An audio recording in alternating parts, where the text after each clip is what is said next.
Let's learn kanji. Hinatsuru, Hina.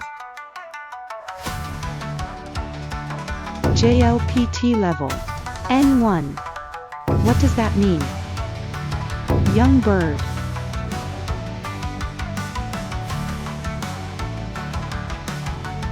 Stroke 1.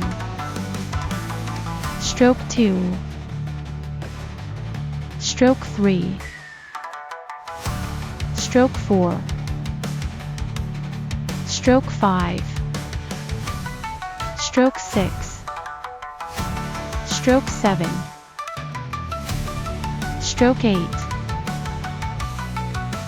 Stroke 9. Stroke 10.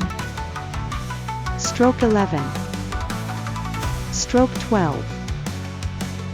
Stroke 13. Stroke 14. Stroke 15. Stroke 16. Stroke 17. Stroke 18. Hina.